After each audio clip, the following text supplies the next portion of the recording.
Estamos en el mes de la mujer, mes de marzo, mes de la mujer. Venimos de conmemorar el 8, el Día Internacional de la Mujer, y vamos a detenernos un momentito para hablar del corazón de la mujer, no en términos románticos, ¿sí? No. En términos realmente fisiológicos, ¿no? El corazón de la mujer es distinto al corazón del hombre, funciona de la misma manera, recibe impactos de la misma manera, hay que tratarlo de la misma manera. Está con nosotros nuestro querido amigo Andrés Donadi, médico cardiólogo. ¿Cómo va, Andrés? Hola, Coco, buen día. Hola. Bienvenido, gracias por acompañarnos. Gracias a ustedes. ¿Es igual en su, cómo decirlo, en su Anatomía. forma, en su funcionamiento, el corazón de la mujer y del hombre? Sí, es exactamente el mismo. Anatómicamente los corazones son iguales, mantienen las mismas 4 cámaras, las mismas arterias que los irrigan, tienen diferentes proporciones o tamaños de acuerdo a la superficie corporal. Pero eso pasa a todo ser humano, es decir, de acuerdo a la superficie corporal que tenemos, el corazón va a ser más grande o más chico, va a pesar más o menos. Es bueno ese tema del tamaño que has tocado, porque he visto alguna radiografía con un corazón muy grande, Sí. es un corazón agrandado, creo, ¿no? Sí. Y me decían, mira, el tamaño natural o normal de un corazón debiera ser como el de un puño. Sí. ¿Es así? Sí.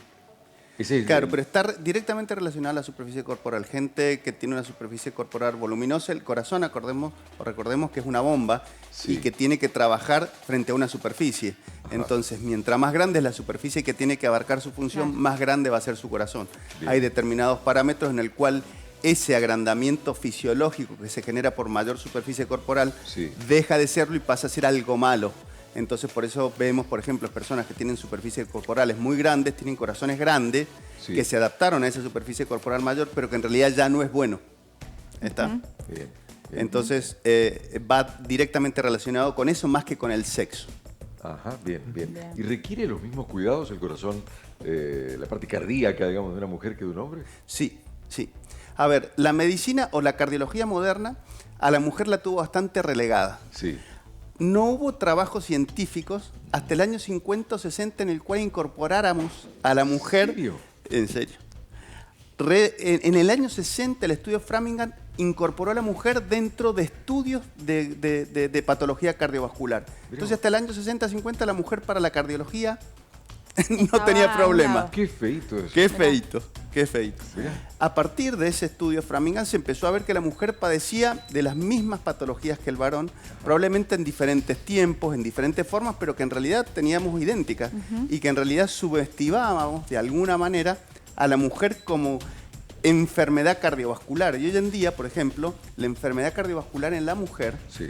causa el doble de muertes que cualquier cáncer, sumado el de mama, de endometrio, de ovario, de todos los cánceres que tenemos días mundiales de todos para Sí. prevenir. Sí. El doble de las muertes la produce la enfermedad cardiovascular y no el cáncer. ¿Y qué tipo de enfermedad puntual cardiovascular en las mujeres, Andrés? Son todas iguales en realidad. Vas Sí. a padecer desde hipertensión, vas a padecer de cardiopatía isquémica, que es la enfermedad coronaria, vas a padecer de todo el abanico de enfermedades que padecemos, la vamos a padecer como raza humana, no como género. Ah, ok. Entonces, posiblemente aparezcan, como te decía antes, aparezcan en diferentes tiempos o de diferentes formas de presentación, pero como presentación tenemos el mismo abanico. En la cardiología moderna siempre hay apartados hacia la mujer, porque la mujer hay un hito que es diferente del varón, que es la menopausia. Claro. Entonces, en general, hasta esa época la mujer tiene un factor de protección muy importante, Es que lo es que te iba a lo consultar. hormonal. Si lo hormonal Sí. era el escudo protector hasta que llegase la menopausia. En gran ¿Cómo parte funcionaba? de las patologías y el abanico de patologías, sí. Entonces, la mujer empieza a equipararse al hombre en cuanto a porcentajes de aparición de determinadas patologías Sí. cuando empieza a cesar su ciclo hormonal. ¿Y tenemos forma de protegernos una vez que termine ese ciclo hormonal? Viste, te hablan de parches, de no sé pregunta qué. difícil que me ¿Hay haces. una forma de complementar eso, de sopesar, o en realidad es prevención? Está y bastante cuidado? discutido. ¿Por qué? Porque uno dice, a ver, si cesa la protección hormonal, de alguna manera reemplazo esa protección hormonal, entonces debería proteger la parte Corazón. cardiovascular. Sí. Pero en realidad hay muchos trabajos que avalan esto y hay muchos trabajos que van en contra de esto. ¿Por qué? Porque la protección hormonal después de la menopausia también es facilitadora de la aparición de otro tipo de patologías como cánceres. Claro. Sobre todo el cáncer de mama. Claro. Entonces, en realidad hay que ver costo-beneficio posiblemente en cada paciente y no se establezca como una regla general a todas las mujeres posmenopáusicas el reemplazo hormonal, sino ver qué patología, desde el punto de vista cardiovascular yo estoy hablando, no, Sí, no sí, sí, quiero sí, introducirme en la parte ginecológica. ¿A qué mujeres son aquellas que posiblemente por su patología previa, porque hay mujeres que debutan de muy jóvenes con enfermedad coronaria, con protección hormonal, entonces hay determinados grupos que uno elige para que tengan protección hormonal, más allá de que pueda producir o tengamos que tener mucho cuidado en los efectos adversos de la protección hormonal en ese caso. Perfecto. Siempre decimos que las mujeres son capaces de hacer, y me parece cierto, hay que considerarlo como una cosa real. La mujer puede hacer muchas actividades al mismo tiempo, ¿no? Se diversifica en actividades, cosa que el hombre no. El hombre se focaliza en algo, hace eso y no le habla hasta que no termine eso. Esa mayor exigencia de la mujer implica también una mayor exigencia del corazón de la mujer y por lo tanto posibilidad de más dolencias, ¿o no? No, o por lo menos no que yo conozca. En realidad, la mujer, como vos decís, Coco, es verdad que tiene es polifacética, es decir, esa característica y sobre muy todo fuerte yo creo que está trasladado genéticamente, es decir, la ama de casa Sí. es una cosa que es maravillosa, cómo puede desarrollar, estar pendiente del arroz y estar pendiente de la tarea de los chicos y los impuestos que hay que pagar lo que sea. o la faceta laboral. Sí, absolutamente. Entonces, tiene esa ductilidad que a veces el hombre la tenemos más limitada. Sí. Pero no hay ningún trabajo que avale que eso pueda generar un factor de riesgo que se pueda sumar. Ajá. Los factores de riesgo que se suman o que se incorporan a la patología que es la enfermedad coronaria, que es la mayor causa de mortalidad tanto en la mujer como en el varón, está directamente relacionado con los factores de riesgo que siempre hemos charlado, aquellos que se pueden modificar y aquellos que no. Aquellos que no se pueden modificar es la edad. No podemos modificar la herencia, pero sí podemos modificar hábitos. Por ejemplo, el tabaquismo, el sedentarismo, el sobrepeso. El diabetes no la vamos a poder modificar, la vamos a poder tratar, entonces no modificable, la hipertensión. Y todos hablamos de todas patologías que compartimos tanto hombres como mujeres. No tienen identidad de género esto horizontal nos atraviesa a todos. Claro. ¿Y es mito o realidad que las mujeres sufren menos infartos? No, eso es un gran mito. Un gran mito. Claro.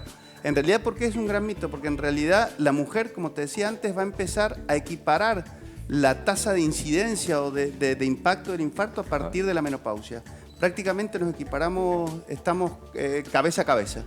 Antes de la menopausia sí tiene menor tasa de incidencia la probabilidad de que una mujer desarrolle enfermedad coronaria, pero tampoco están así. Uno tiene pacientes de 30 años que tienen antecedentes, sobre todo enfermedades de tipo metabólica, que hace que aparezca la enfermedad coronaria a edades sumamente tempranas.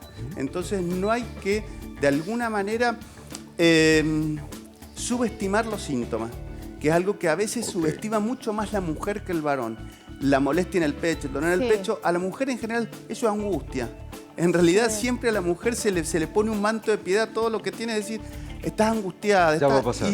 Claro, y en la controles, mayoría de los casos no es así. Yo te iba a preguntar acerca de los controles, porque por ahí está el tema ginecológico que está un poquito más ahora presente, pero ¿qué pasa con los controles si somos más conscientes del control, como bien decías vos, a la hora de hacerme, no sé, un holter, ir al médico, al cardiólogo? ¿Hacemos eso o lo dejamos en general de lado a cualquier edad? La mujer es menos consciente de que pueda padecer enfermedad cardiovascular que el varón. Es como que la mujer se enfoca mucho en sus controles anuales ginecológicos y el varón se enfoca mucho en los controles anuales cardiológicos y en determinada edad urológico. Pero en el consultorio uno tiene 70-30 de varones que sin presentar síntomas, sin tener ningún tipo de patología, viene y dice, quiero hacerme un control cardiológico. Claro. Y muy pocas mujeres tienen esa conducta que no es sana, porque en realidad la mujer padece de enfermedad cardiovascular y la verdad, la no detección temprana de la enfermedad puede generar una mala condición o una mala calidad de vida futura. Entonces, es muy poco saludable que no hagan un control. Yo no digo que aquella persona asintomática, aquella persona que no tenga mayores problemas, pero una vez al año o una vez cada 2 años hacer un chequeo, ver su condición física, ver su condición cardiovascular es absolutamente necesario y oportuno. Bien. Doctor, 2 preguntas en una. En la semana estuvimos hablando y fue bastante polémico el tema del consumo de sal, que es tan elevado en la Argentina, cuánto influye en las enfermedades cardiovasculares. Y la otra es, si puede haber algún indicador, al margen de la prevención a la que hizo referencia usted, es decir, cuidado con el sedentarismo, cuidado con estos consumos, si puede haber algún tipo de alarma que se pueda encender en algún momento antes de llegar al dolor de pecho y demás, que uno ya sabe que se está infartando o un preinfarto y demás, como para decir, che, a ver, la pucha, tengo que ir al médico, o sea, no voy a esperar al año a hacerme un chequeo y voy a ir al cardiólogo ahora. Generalmente pasa, te cuento un dato que no obstante, nos ha pasado en este grupo de más de 40, cuando algún futbolista o algún deportista de élite tiene algún episodio cardiovascular, se encienden las alarmas y nos ha pasado que varios vamos a la consulta, digamos, posterior a eso. Digo, a nivel personal, ¿existe algún tipo de alarma? Y lo de la sal también parece importantísimo para que nos aconsejen. Mira, en realidad lo que vos acabas de decir es el disparador más frecuente y no solo con casos mediáticos, sino con casos personales. Es decir, vos tenés un caso de algún amigo o algún conocido que le pasó algo y ya decís, pero che, tan joven tuvo tal cosa y tal. Y ahí ya se te prende la lucita y decís, che, yo me voy a hacer un control. Y vos lo tenés en la consulta y ese es el motivo de consulta. Tengo un amigo que estaba sentado comiendo, pum, y hizo una muerte súbita. Vengo porque la verdad, ¿qué podemos hacer para saber si yo estoy en alguna condición que puede estar soslayadamente o silenciosamente en riesgo y que no la sepa? Entonces uno hace un screening básico y uno rápidamente puede separar paja del trigo.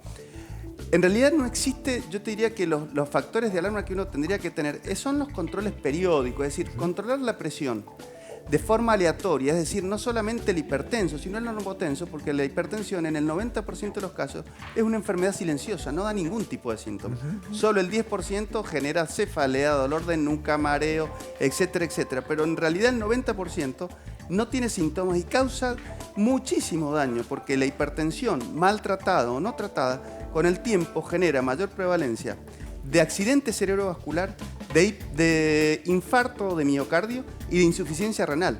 Entonces un hipertenso de 10 o 15 o 20 años maltratado que puede haber debutado probablemente muy joven, 20 años, que existen casos de hipertensos de debut muy joven, llega a los 40 y llega ya con la patología comprada. Es decir, cuando ya no podés volver atrás, cuando ya el moñito ya lo tenés puesto. Entonces en realidad el tema pasa en eso, en hacer un control. A ver, paso por una farmacia de vez en cuando, a ver, ¿por qué no me tomas la presión? Voy al control clínico o al control ginecológico. A ver, los médicos, más allá de la especialidad que tengamos, hay algo básico que debemos hacer que es control de la presión. A lo que vayas, es decir, hasta el dermatólogo te debería tomar la presión. Porque es un screening que es muy importante, por esto mismo que te decía, que es asintomática. Entonces, en realidad deberíamos pesquisar eso, por ejemplo, se debería pesquisar rápidamente. Y la otra cosa importante es combatir aquellas situaciones o conductas que no son saludables. El consumo excesivo de sal, el tabaquismo, el sedentarismo, el sobrepeso, que son condiciones que no dependen mucho de la medicina, sino dependen de la voluntad. Bien. Es decir, dependen de la persona. Hay personalidades que son absolutamente compulsivas hacia la actividad física, a cuidarse, y que creo que está muy bien, y hay personas que están en el otro rango de la vereda en el cual no les importa nada, y es muy difícil manejar eso, y es muy difícil que ese tipo de personas vayan o traten de modificar esos hábitos, porque en realidad, como la mayoría de estas patologías no da síntomas hasta que tenés el moño en la cabeza, estás en el horno, porque decís, la verdad, yo no tengo síntomas, a mí no me pasa nada, a mí no me duele nada, puedo seguir con mi vida desordenada. Claro. Andrés, me quiero detener en eso justamente, el tema de la actividad física. Decime, por favor, qué pasa cuando una persona ya ha tenido antecedentes de enfermedades cardíacas, quizá le colocaron un stent, quizá fue operado, tuvo algún grado de cirugía, y aquella persona que no. ¿Cómo afronta la actividad física una y otra para no tener consecuencias y que esa actividad física sea la recomendada y la beneficiosa o la saludable? Perfecto. A ver, desde el punto de vista cardiovascular, la actividad física recomendada es siempre la aeróbica, ¿tá? Es caminar o un trote suave, nadar o andar en bicicleta, ¿tá? Eso es una actividad física típicamente cardiovascular y es la actividad que se desarrolla, que se puede complementar con el gimnasio de sobrecarga, pesas, lo que sea, está bárbaro. Pero la actividad básica para cuidar nuestro corazón es eso: caminar, un trote suave, nadar o andar en bicicleta. ¿Por qué digo un trote suave? Porque en realidad si hacemos un trote muy exigente o todo, empezamos a dañar también otro tipo de cosas que vamos a mejorar el corazón, pero vamos a moler rodillas, caderas. Sí. Entonces vas a empezar después a limitar esa misma actividad porque vas a empezar a tener problemas de otro tipo, sobre todo en aquellas personas que tienen sobrepeso. Es decir, yo a las personas con sobrepeso lo que aconsejo es camine. Ajá. Nade si tiene mucho sobrepeso, porque el agua sabemos que genera un efecto beneficioso en aquellas personas con sobrepeso que hace que en el agua nosotros tengamos un peso específico mucho menor. Entonces es como que no recargamos ninguna articulación. Bien. Andrés, te iba a preguntar puntualmente antes de que se me pase, que es el tema del COVID y el corazón. Ajá. ¿Qué pasa con hombres y mujeres que han transitado la enfermedad de diferente manera? ¿Qué pasa con ese corazón? ¿Necesita más controles? ¿Tenemos que cuidarnos más? ¿Tenemos que hacer más o menos ejercicio? No sé, ¿es más complejo en ese sentido? ¿Qué se ve desde la clínica? Sí. Y el COVID ha sido un hito o una grieta que ha hecho que empecemos a estudiar al corazón desde el punto de vista del control post-COVID diferente. Claro. La curva de aprendizaje que hemos tenido que hacer con el COVID lamentablemente ha sido con la patología en caliente, es decir, no ha sido como muchas patologías crónicas que uno ya tiene y empieza a mostrar la terapéutica otro condimento de acuerdo a cómo avanza la ciencia. Sí. Con el COVID nos encontrábamos pacientes con COVID y que tenían una repercusión cardiovascular, sobre todo a nivel miocárdico o eléctrico, que nos encontramos y decíamos, bueno, a ver, esto cómo lo vamos solucionando, cómo lo vamos viendo, ha sido muy nuevo. Y hoy siguen apareciendo determinadas condiciones que dependen de la variante incluso. Se han visto que determinadas variantes generan impacto más importante a nivel cardiovascular que otras variantes. Mi sugerencia es para aquellas personas que han padecido de COVID, que hagan una consulta cardiológica. Aquellas personas que han tenido COVID grave, obligatoriamente se tienen que realizar estudios cardiológicos sí o sí para volver a su actividad física. Y las personas que no hayan tenido síntomas o los síntomas han sido leves, una consulta y ver y retomar la actividad física habitual. Bien. Si el corazón está sano, no tiene ninguna condición para, de alguna manera, restringir la actividad física, incluso en el post-COVID. Perfecto. Andrés, la última, la del estribo, cortita. Estamos invadidos por películas y series donde se ven operaciones de corazón y muchas cosas y mucho detalle, ¿no? Uno hasta cierto punto dice, ¿será realidad o fantasía de que la ciencia hoy trabaja de esta manera cuando hay que hacer una cirugía en el corazón? ¿Qué tanto ha avanzado la ciencia hoy en día y la ciencia acá, aplicada en Mendoza? Afortunadamente ha avanzado y mucho. La medicina cada vez es menos invasiva. En general, y más allá de lo cardiovascular, vos si ponés a pensar, hace 10 años atrás, un apéndice, una vesícula, te abrían la panza de un lado, del otro. Sí. Hoy con una cirugía laparoscópica, vos tenés una cirugía que dura 1 hora, en el mismo día o el otro día estás en casa. Y con el corazón ha pasado exactamente lo mismo.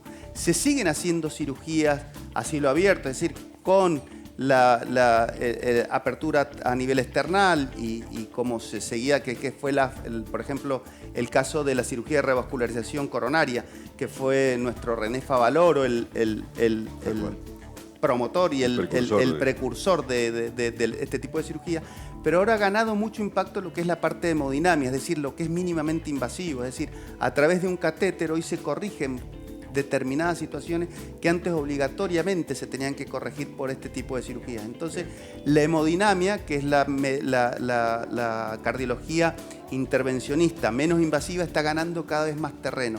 Y eso la verdad que nos facilita la vida a todos porque la reincorporación a la vida y a la cotidianidad es muy rápida. Entonces genera una condición que es muy fácil de llevar. Andrés Donadi, qué lindo tenerte acá en el programa, gracias. Un placer para mí. Como siempre, un gustazo. Gracias.